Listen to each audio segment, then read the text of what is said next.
CBI और ED अब तेजस्वी यादव से कई एक बार पूछताछ कर चुकी है और इस मामले में सीबीआई और ईडी को कई सबूत भी लगे हैं। वहीं सबसे बड़ी खबर ये भी आ रही है कि दरअसल तेजस्वी यादव की जो भी बेनामी संपत्ति है उसको सरकार जब्त भी कर सकती है। ये एक बहुत बड़ी खबर आ रही है कि तेजस्वी यादव ने अवैध रूप से जो भी संपत्ति बनाई है उन सारी संपत्तियों को सरकार जब्त कर ले जा रही है।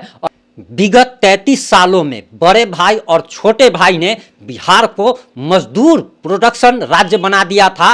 वहीं अब चाचा भतीजा की जो जोड़ी है वो उनकी राजनीति खत्म होने वाली है। दोनों बेरोजगार होने वाले हैं और इनकी लोकसभा चुनाव में 2024 के लोकसभा चुनाव में 0 सीट आने वाली है। वहीं आपको बताते चले कि बीजेपी की भी बड़ी रणनीति का खुलासा हो चुका है और बीजेपी की रणनीति का जो खुलासा हुआ है आगे हम रिपोर्ट में आपको बताने जा रहे हैं। वहीं आपको बताते चले कि दरअसल अब जदयू से अलग हो चुके उपेंद्र कुशवाहा, जिन्होंने अपनी अलग पार्टी बनाई थी, उनकी एनडीए के साथ बातचीत हो चुकी है और वे एनडीए में शामिल हो चुके हैं। वहीं उनको 3 सीटें, लोकसभा की 3 सीटें दी गई है। वहीं मुकेश सहनी जो कि वीआईपी के नेता हैं और जीतन राम मांझी जो कि पूर्व मुख्यमंत्री हैं, हम पार्टी के नेता हैं, इनको साधने की भी कोशिश जारी है और बताया जा रहा कि बातचीत अंतिम चरणों में है और कभी भी ये लोग एनडीए में शामिल हो सकते हैं।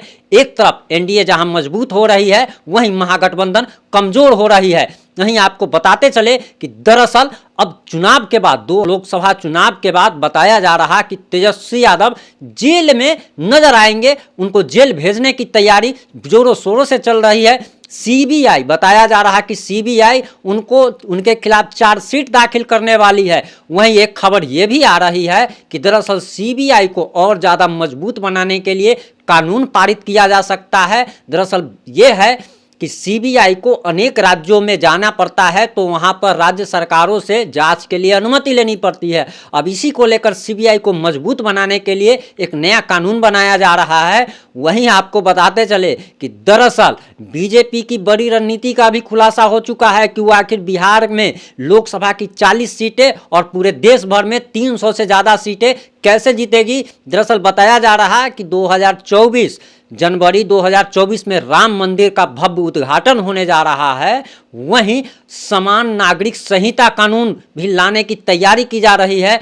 आपको बताते चले कि हमारे देश में एक संविधान लागू है, लेकिन एक संविधान के तहत ही किसी विशेष जाति को और किसी विशेष धर्म को विशेषाधिकार प्राप्त है और उसी को अब खत्म करने की तैयारी चल रही है ताकि एक देश एक कानून लागू हो और सभी को समान अधिकार दिया जाए। सभी जाति धर्म के लोग, चाहे वो किसी भी जाति धर्म के लोग हों, सभी को समान अधिकार देने की तैयारी चल रही है।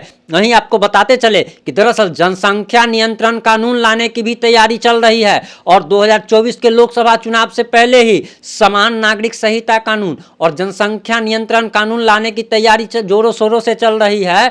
आपको बताते चले कि हमारा भारत अब दुनिया का सबसे बड़ा आबादी वाला देश बन चुका है। वहीं बेरोजगारी बढ़ती जा रही है, लेकिन लोग अब इतना ज़्यादा मेहनत कर रहे हैं बेड पे, या जैसे भी कह सकते हैं कि आबादी अब बढ़ती ही चली जा रही है। अब इसको रोकने को लेकर संसाधन तो सीमित है, लेकिन जनसंख्या जिस हिसाब से बढ़ती चली जा रही है ये भी एक जरिया है जिसके कारण बेरोजगारी बढ़ रही है। ये भी एक खास कारण है जिसके कारण बेरोजगारी बढ़ रही है। जगह कम है, साधन कम है, लेकिन अब जिस प्रकार से जनसंख्या बढ़ रही है उस प्रकार से एक प्रकार से मतलब विषमताएं आ रही है और इसी को लेकर जनसंख्या नियंत्रण कानून और समान नागरिक संहिता कानून लाने की तैयारी में है। और बीजेपी का ये मास्टर स्ट्रोक बताया जा रहा है कि जनसंख्या नियंत्रण कानून, समान नागरिक संहिता कानून और 2024 में जनवरी में राम मंदिर का भव्य उद्घाटन, ये 3 ट्रिक, ये 3 रणनीति है बीजेपी की और इसी के सहारे 2024 की नैया पार लगेगी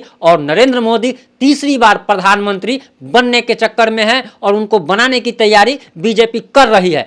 वहीं आपको बताते चले कि तेजस्वी यादव को भी जेल भेजने की तैयारी की जा रही है और चार्जशीट जो है सीबीआई दाखिल करने की तैयारी में है और उसकी तैयारी जोरों शोरों से चल रही है। आपको बताते चले कि सीबीआई और ईडी अब तेजस्वी यादव से कई एक बार पूछताछ कर चुकी है और इस मामले में सीबीआई और ईडी को कई सबूत भी लगे हैं।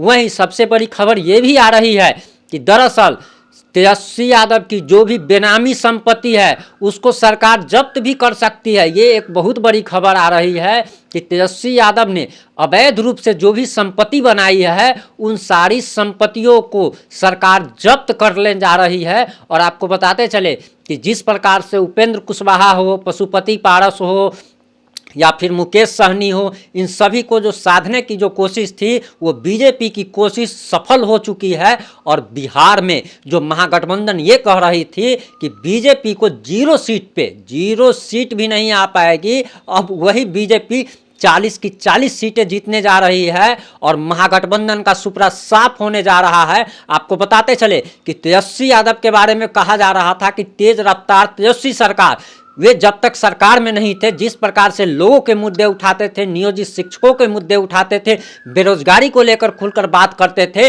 वही जब से सरकार में आए हैं उनकी बोलती बंद हो गई हैं और बराबर अभ्यर्थियों के साथ पटना में मारपीट की जाती है, लाठी डंडे बरसाए जाते हैं, पुलिस लाठीचार्ज करती है और इसको लेकर लोगों में जनाक्रोश है। वहीं आपको बताते चले कि मनीष कश्यप के जेल जाने के बाद और एनएसए लगने के बाद लोगों का जनाक्रोश तेजस्वी यादव के खिलाफ काफ़ी ज़्यादा बढ़ा है। और लोग तो यहां तक कह रहे हैं कि तेजस्वी यादव को अगले साल 2024 का जो लोकसभा चुनाव होने वाला है उससे पहले ही जेल भेजा जाएगा और वे जेल में सड़ जाएंगे। बहुत सारे लोगों का तो ये भी कहना है कि जब वोट मांगने आएंगे तब उनको जवाब दिया जाएगा। और लोगों में तो इतना ज़्यादा गुस्सा है कि मारने पीटने तक की बात कह रहे हैं और भी अभद्र भाषा का भी प्रयोग किया जा रहा है। वहीं आपको बताते चले कि बीजेपी की क्या प्लानिंग है, जो रणनीति है वो हमने आपको बता दी। नीतीश तेजस्वी की जहां तक बात है तो आपको बताते चले कि नीतीश कुमार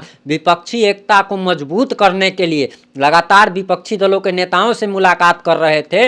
वहीं आपको बताते चले कि अब वे अखिलेश यादव से लखनऊ में मिलने जा रहे हैं। लेकिन शराबबंदी कानून हो या बहुत सारा ऐसी बातें जो कि नीतीश कुमार के गले की फांस बन चुकी है। शराबबंदी के बाद से बिहार में सैकड़ों लोग जहरीली शराब से मरे और नीतीश कुमार का संवेदनहीन बयान लोग अब तक नहीं भूले हैं कि पियोगे तो मरोगे। वहीं आपको बताते चले कि नीतीश कुमार का पहला जो पीरियड था उसमें उन्होंने अच्छा काम किया, लोगों का कहना है कि उन्होंने अच्छा काम किया, लेकिन उसके बाद नीतीश कुमार जो है वो बदल गए और सुशासन की सरकार जो है वो दुशासन की सरकार बन गई और बिहार में जो जनता राज कहा जा रहा है वो अब जंगल राज हो चुका है।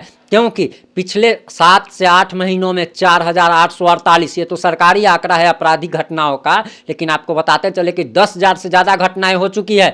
नहीं, महागठबंधन सरकार बनने के बाद, महागठबंधन सरकार जब से आई है तब से दंगा, हिंसा, हत्या, लूट, अपहरण की वारदातें जो है वो काफ़ी हद तक बढ़ चली है। और आपको ये भी बताते चले कि इजराइल मंसूरी जो कि महागठबंधन के विधायक हैं उन पर रेप का आरोप लगा हुआ है और महागठबंधन के ऐसे कई विधायक हैं जिन पर आपराधिक मामले दर्ज हैं। और इन लोगों का मनोबल तो इतना ज़्यादा बढ़ चुका है कि आपको बताते चले कि लालू प्रसाद यादव के भतीजे ने रंगदारी की मांग की थी और फायरिंग की थी। मतलब महागठबंधन सरकार आने के बाद से माफिया गुंडों की इतना ज़्यादा मनोबल बढ़ चुका है कि अभी हाल फिलहाल में ही पटना के बिहटा में खनन अधिकारी को दौड़ा करके पीटा गया था, महिला अधिकारी को दौड़ा करके पीटा गया था।